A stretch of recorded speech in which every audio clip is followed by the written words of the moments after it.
Hello, and welcome back to what ordinarily is a Soulsborne lore channel, but where I thought we'd take a delve into Lies of P, a game which has taken everyone by storm, and which, unlike a lot of other self-proclaimed Souls-likes, has made a serious and genuine effort at the genre. Certainly, a lot of elements are derivative, but without question, Lies of P has its own identity and integrity. While it does make some pretenses to lore, its real raison d'etre and selling point is the world setting. So we're going to break down the architectural and aesthetic styles the game draws on to establish tone and genre. As you'll see going along, Lies of P draws inspiration from a lot of sources, but tends not to develop them any more than is strictly necessary to make the game cohere. That isn't to say it's shallow, but it certainly doesn't do what Dark Souls does and invent an entire cosmology. So instead of squeezing blood from a stone and turning this into a whole Lies of P channel, I'm going to make this a decent two-parter, wherein the first half is going to look at the physical world building, enemy design and fashion styling, and part 2 will look more at cultural references, story development, and spoiler-heavy deep lore. The term Belle Epoque has been thrown around a lot in describing Lies of P, but unlike, for example, Gothic or Baroque, which describe distinct architectural and artistic styles, Belle Epoque refers to a particular period in history rather than a particular design style. In the broadest sense, it was the relatively peaceful era in Europe which lasted from the mid-19th century and ended with World War I. Historians use the term specifically with reference to French history, although in a wider sense it can be taken to encompass the whole essence of the age. 19th and early 20th century Europe was indeed, as the name suggests, a beautiful era of artistic and cultural flourishing, industrial progress, rising economic security and living standards fueled partly by colonial expansion, and relatively friendly relations between European nations. This was the era of world fairs, scientific discovery, nightlife, and the start of leisure as serious business. Many of the developments in society are reflected not just in the architectural styles of Lies of P, but also the types of in-game locations. With the proliferation of railways throughout Europe and beyond, travelling became commonplace amongst all but the poorest in society. As such, the latter part of the 19th century experienced an explosion of railway stations and grand hotels, both of which could be especially luxurious in major cities. Even the interior of the train carriage, with its wood panelling and elegant furniture, is accurate. And of course, the enemies are the right mix of porters, butlers, domestic staff and policemen. Our journey, however, starts not in France, but with the Gothic revival movement that largely defined the architecture of Victorian England.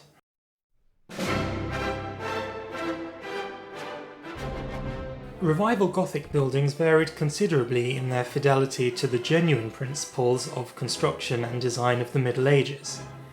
The Palace of Westminster, which houses the British Parliament, is probably the best and most famous example of the style, but for every good building, there are several more bad examples. Dingy town halls and churches where the light and airiness of genuine Gothic is hampered by the Victorian taste for novelty and rampant over-decoration. This will be familiar to many of you as the defining world-building aesthetic of Bloodborne. Lies of P works hard to capture something of that essence. Right from the start, look at the abandoned carriages and half-flickering lamps.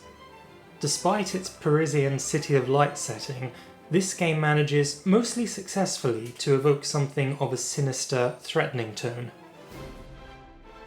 The technological and industrial developments made at this time in civic engineering, steam power, and proto-modern medicine all play an important role in the aesthetics that build on Victorian Gothic. Steampunk is, at its most essential level, a representation of this era, with enough of the facade peeled back to expose the cogs and pipes underneath. The enemy and world design in Lies of P leans into this at times, for instance when we find ourselves in factories fighting enemies made of furnaces. Other times, the presentation of technology feels weirdly inconsistent. The blank puppets, with their exposed socket joints, look more like modern crash test dummies. Meanwhile, the so-called robot of the future looks like a vintage wrecking crane. The weapons available are an appropriate mix of industrial tools like wrenches and hammers, with a few more inventive choices thrown in for fun. We won't begrudge ourselves that. Games and media which fall broadly into the steampunk genre often share tropes which draw not just on the aesthetics of Victorian Britain, but also on particular features from society in that age. Back then, when democratic rights were limited and money meant power, wealthy industrialists were often able to get away with nearly anything without any state interference. In reality, many of those figures were engaged in philanthropy out of a sense of moral conviction. George Cadbury, for instance, built the model village of Bourneville to provide decent housing for the workers at his chocolate factory. But secretive, powerful figures unable to control their own creations are an undying trope of the steampunk genre and crop up here as well. Take the hapless Vanini, or the inscrutable Geppetto, whose character is an exploration of the dark side of fatherhood. Steampunk, while rooted in the norms and aesthetics of the Victorian age, also embraces the spirit of progress by freely incorporating contemporary or futuristic elements. This can range from the purposes of weaponry or machinery to the inclusion of women or diverse characters in educated or active roles that would not have been widely, if at all, open at the time. Eugenie as a weaponsmith is a case in point.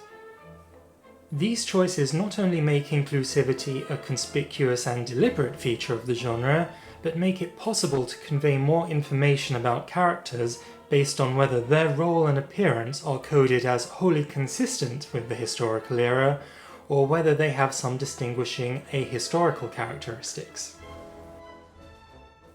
Another important element, not only in Lies of P, but in steampunk more generally, is the gaudy aesthetic of the touring circuses that reached a zenith in the mid-19th century, with the familiar big tent-style travelling circuses that would open to much fanfare at short notice before packing up and hitting the road. Tents or stands decorated in bold, lurid stripes are the hallmarks of circuses, along with objects like dummies, test-your-strength machines, and abandoned floodlights or fairground rides. I should add, as a quick aside, that colourful stripes are also commonly associated with, especially the British seaside from that era. Punch and Judy shows, stripy swimsuits, colourful sticks of rock, and beach huts painted in cheery pastels, all very nostalgic and charming. Circuses, however, have not aged quite so well. To the modern mind, old circuses invoke nauseating images of braying crowds, cruel freak shows, and abusive animal acts. Lies of P uses this to great advantage in creating a subtly sinister atmosphere before going full throttle with the parade master, a grotesque caricature of a ringleader. The mad clown puppet is another case in point. Clowns, once innocent figures of fun, are now a horror staple. But back to architecture. Gothic was far from the only style to have a revival. All across Europe, classical architecture was coming back into fashion, augmented with later Baroque elements in various local styles to produce ornate, impressively grand buildings. Take the Cinquantenaire Arch in Brussels, for example. The centrepiece is a Roman-style triumphal arch with open sections scaled up in a way that gives it almost a sort of delicacy.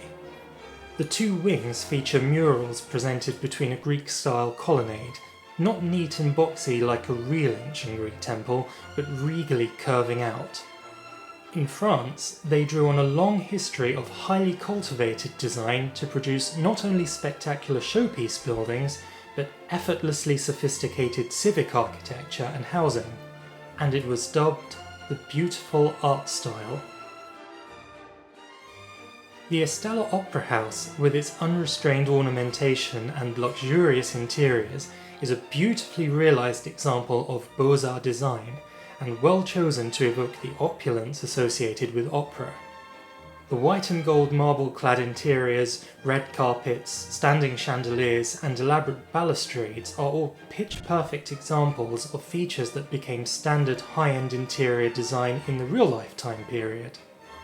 Even the enemy designs are suitably theatrical with their Venetian mask theme.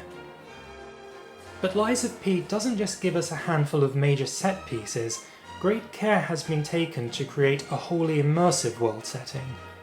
The townhouses that make up most of central Krat are convincing reproductions of urban architecture from the period. Look at the varied treatment of different stories and the variety of window styles, mostly using keystones. And of course, the most Parisian touch of all, those steep, dark-tiled roofs. It isn't just the buildings, look at the warm glow of the signs and street lamps.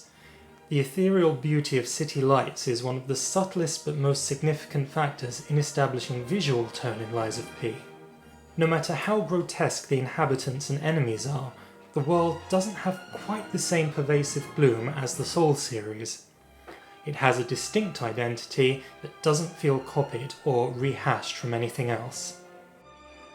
Krat, in general, is a triumph of design, although the Hotel Krat exterior is more of a mixed bag in my view, having all the necessary ingredients but thrown together in a lumbering top-heavy pile-up with protruding upper stories that stick out like ears. The windows have the right decoration, including those nice pediments in the middle, and as before the deeply sloping mansard roof, but classical details in the architecture can't save it because the classical proportions have been totally dispensed with. Buildings in this style stretch outwards rather than upwards, and should have a single front rather than be staggered backwards. The signage at the front is almost cartoonish. The suspension tram to the side is shown with open latticework rather than plain iron, almost like a sideways Eiffel Tower. That works well enough, although the arched and pinnacled tops sort of make it look like a series of garden trellises. Clearly, this building is designed to look imposing and somewhat sinister for the title screen, but you can achieve that without making something that looks quite so ungainly in an otherwise decidedly elegant setting. I have a feeling that where townhouses are simple enough to emulate from real life, they've slightly overreached here in an attempt to make something using a specific visual language, but with only a shaky grasp of the grammar. All these historical styles, combined in inventive and eclectic ways, form the backbone of Belle Epoque architecture. But towards the end of the era, a new and extraordinary kind of style emerged as the artistic pinnacle of the age.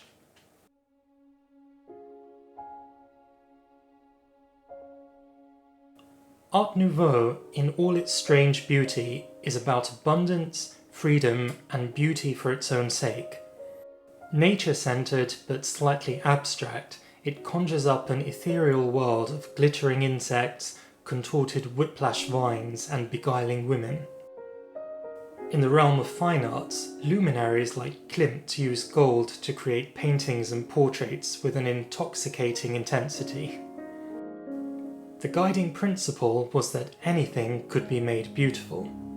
From now on, design was a legitimate discipline, and everything from cabinet making to poster printing could be elevated to the pantheon of fine art.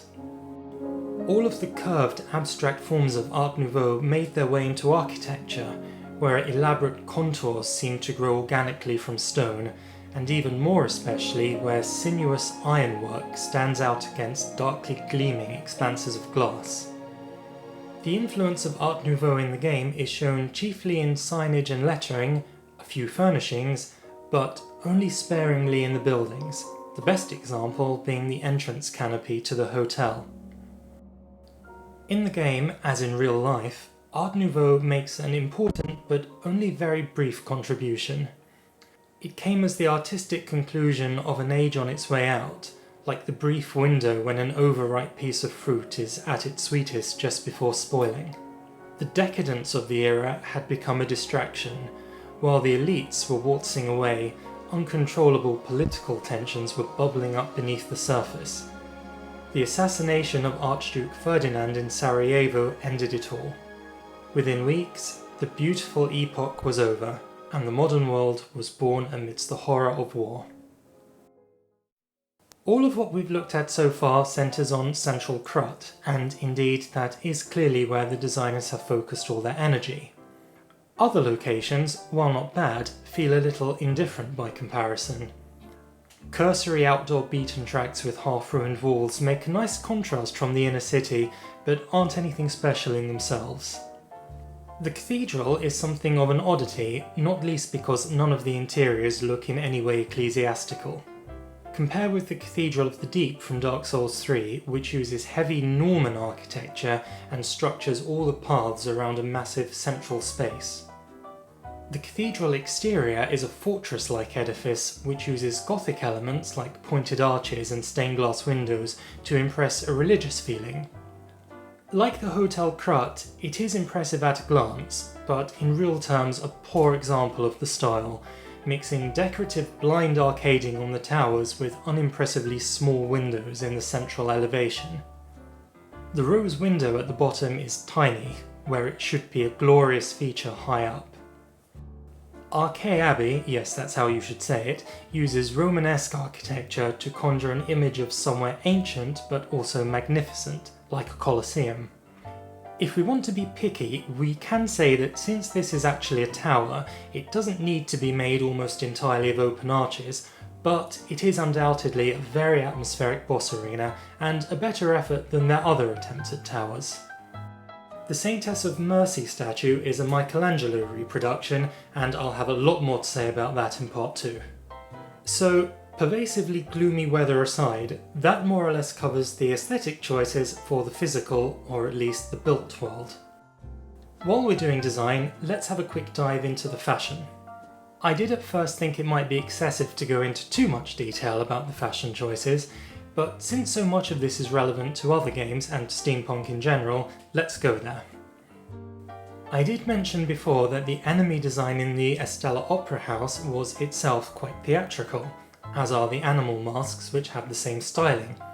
So this is a good time to talk about Commedia dell'Arte, which is another important aesthetic. The Commedia dell'Arte is a form of Renaissance theatre from northern Italy in which the actors improvise the play using the same set of stock characters. Those characters, like Harlequin and Pantalone, are recognisable by their distinct costumes. Some of them lend their Italian names to characters in Lies of P, but we'll come back to that. There has never been a time when Commedia dell'Arte wasn't popular in some form or other.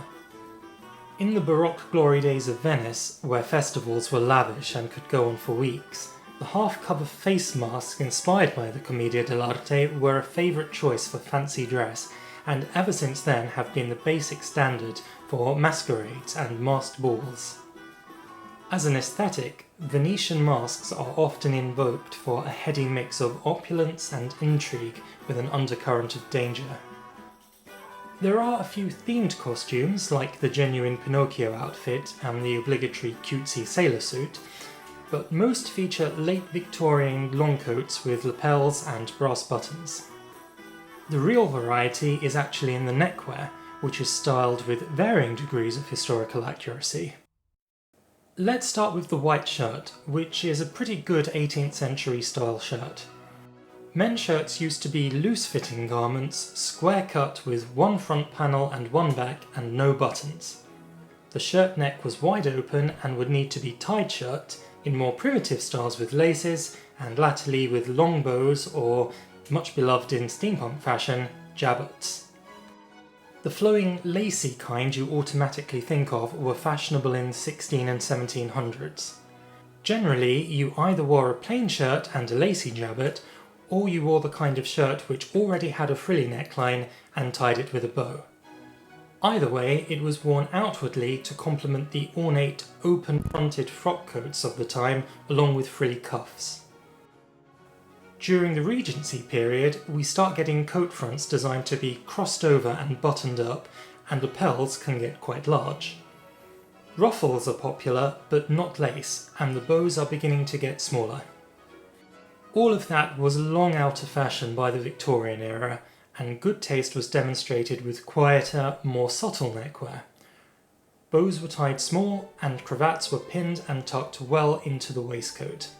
So the particular combination of a flowing jabot with an otherwise Victorian-style jacket and waistcoat, whilst very common in anime, was never worn in reality. The alchemist's cape features a brooch at the neck, which is real, but only for women. Of the other outfits, those with neckwear tucked in are fine, but the open chest stars are ahistorical. Finally, there are a couple of closed coats, namely the Owl Doctor suit like a military jacket, and the Mock Tudor Puppet Prince formal dress, which has a sort of court jester feel, both also fine. Of the NPC fashion, only Antonia is interesting. The portrait of her younger self looks broadly 1860s with the off-shoulder dress and hair in tight ringlets.